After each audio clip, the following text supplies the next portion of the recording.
welcome back to my channel. If you are new, thank you for tuning in. I hope that you enjoy the content. If you do, please like and subscribe and share. I am on a mission to gain at least 100 subscribers. That is my first goal for YouTube. So I hope that you'll be part of that and be a part of this journey with me. If you are returning, thank you for returning. It is good to see you again. Welcome back. I want to share with you another testimony for Testimony Tuesday. It's become kind of a habit and a tradition, and it's kind of fun for me just to reflect and to remember what God has done for me over the years and the lessons that He's taught me. And I think it's important to share that with others. So that's what I'm here for today. And today I want to talk about the time that I almost died. So I grew up on a farm. I am a farm girl, and being on a farm is a little hazardous in general. A lot of things can go wrong and do go wrong, but usually it's not that serious. And of course, you know, my parents were mildly overprotective, so I was never really in a position where something could go drastically wrong. So it was fairly safe for most of my upbringing. But when I got into my upper elementary school years, so somewhere around 9, 10-ish, I got this grand idea that I wanted a black horse. Now, the inspiration from this was from Zorro. I was a huge Zorro fan. I don't know why I said was, like I'm not still a huge Zorro fan. I am a huge Zorro fan. And so I thought it would be awesome to have a black horse like the horse that Zorro had. And I don't know, I just had this grand vision in my mind. Now, I grew up on a cattle farm. We raise cows. We have cows. They are lovable. They're like big dogs. And we know how to take care of cows. My dad has never done anything with horses. He didn't know anything about horses. But my mom grew up around horses. And my great-grandfather was actually a horse trainer for race horses. So, you know, my mom was like, yeah, I know about horses. So between my parents, they figured that adding a horse to the mix was not really that big of a deal. They found a great deal on a Appaloosa that was born without the trademark spots.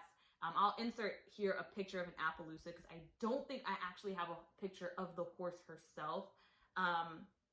But they had this, you know, they found a great deal because she was devalued because she didn't have the trademark spots, even though she was a purebred. So they were able to get her for cheap, and they were like, oh, it's perfect. We'll get her this horse, and she can have some responsibility. Because I was at that age that I needed to start doing like legit chores and things like that. And they're like, yeah, we can curry her, you know, she can curry the horse, blah, blah, blah. It'll be good. So I got this horse. And she wasn't as friendly as the cows. Okay, that's the first thing that I noticed. She was not as friendly as the cows. And they're about, I mean, in terms of like weight distribution, like the way they're built, they look very different. But in terms of like actual weight, the cows probably weigh a little bit more, but I mean, they're about the same size. So it's not like she was massively bigger than the cows that we had. She wasn't like a massive horse that was like overwhelmingly large or anything, but she was just a little different, and her temperament was a little different than what we were used to with the cows. So my dad was he basically forbid me for being around her by myself. Like he was always there, or my mom was always there. It wasn't like you can just go up to the horse by yourself. That was a good thing. So one day, me and my dad took her out to brush her, and so we had her tied to one of the fence poles in the middle of the yard. So the way we have the farm set up is there's like series of fences and gates, and there's also kind of like random poles from like wood piles and things like that. So we had tied her to one of the poles that went to a wood pile so that we could brush her and comb out her tail. And that's what we were doing when she got spooked for no reason at all. We're just sitting there combing her, everything's fine.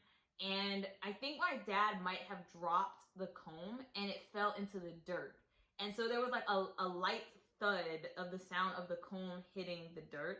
It wasn't like a clank or like a, like a pop or like a massive thing. It was just, you just kind of just a low thud, and it spooked her. So she jerked. Now, I don't know what happened, but I feel like the Holy Spirit came into the farm at this point and was just controlling everybody at this point, because she jerked one time, and when I saw her jerk that first time, I took off running. So the way we were set up is the horse was here, I was in front of the horse, and my dad was behind the horse. And the yard, like the other side of the fence, going towards like our backyard, was like this way, and going towards the barn and other pastures was like this way. So I took off towards the house, and my grandmother was on the other side of the fence looking at us and watching everything happen. And when, like I said, when the horse jerked the first time, something told me to run. So I just took off, and I had to get past a 4-foot fence to get to the other side, to get to the yard where my grandmother was staying. And somehow I managed to jump a 4-foot fence when I was like 10.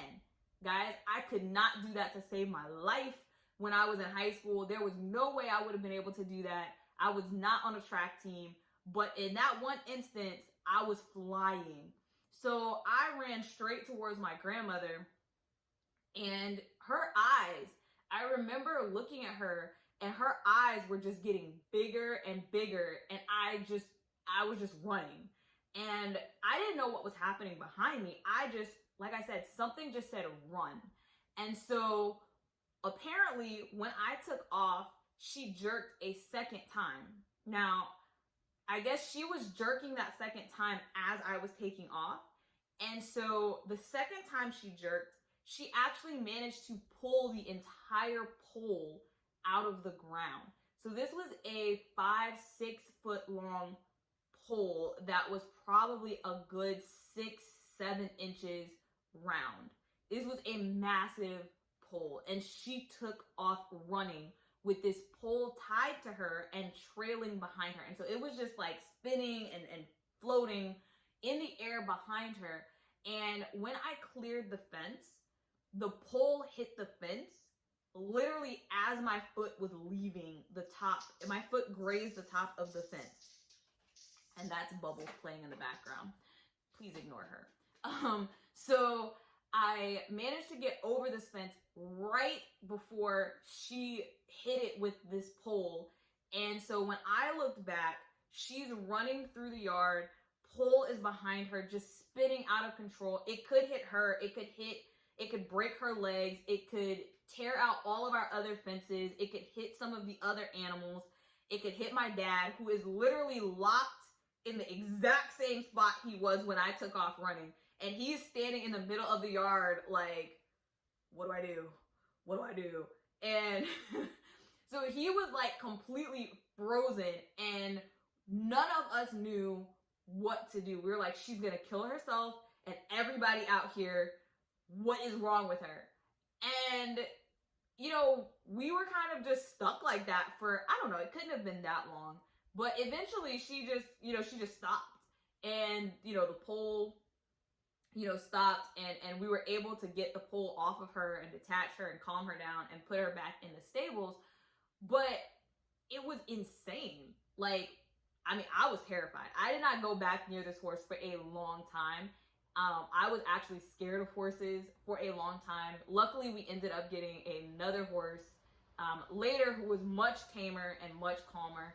And she kind of reassured me that horses are not the devil. But it was interesting to me because in the moment, a lot of things could have gone wrong. Like, we could have all been dead, and our entire farm could have been kaput. But God was there in that situation. I know he was, because I don't know why I ran. Because the first time she jerked, she didn't pull the pole up. So I don't know why there was an instinct there for me to run. And I don't know why my dad stayed planted. But the Holy Spirit knew that I needed to move when I moved, because if I hadn't, she would have came straight through me and I would have been dead. And my dad needed to stay where he was, because if he had tried to move, who knows what would have happened, because he would have had to cross her path in order to come in the direction that I was going in. And if he had gone in the opposite direction, I don't know what would have happened. And so the Holy Spirit was like, he told me to go a particular way, and he told my dad to stay still. And then he worried about fixing the actual situation of the horse and calming her down. And I think sometimes we get caught up when we see other people moving and we think we should move the way other people are moving. But no, the Holy Spirit has a path specifically for you. And so your path may not look like my path, and my path may not look like yours, but we need to act in accordance to him. And if he says move, move now. Because if you wait, you may be too late. And if he says don't move, don't move. Because something may be out there that will harm you if you do move. So I just thought it was a very fitting lesson to learn, that, you know, things work exactly the way he wants them to. And I also learned to be a lot more cautious around animals that seem to be finicky, to understand just their personalities. So as a farm girl, my advice is, if you are interested in large animals like horses and cows, spend some time with the animal that you are adopting before you adopt it, to see what their temperament is like. There are horses, I've been around more horses since then. Some of them are very calm, they're very tame, and they're very chill. Some of them are skittish, which is what that horse was. She was just very skittish. And if you are a first-time horse owner, that's not a good thing. You don't want a skittish horse. If you've had horses for a while, you might be able to handle that better. And so it was like a learning experience for us as farm owners. And I think that, again, the Holy Spirit just worked a lot of lessons in there. Because later, when we ended up with the horse that we have now, my dad could have been like, I ain't messing with no more horses. Horses are crazy.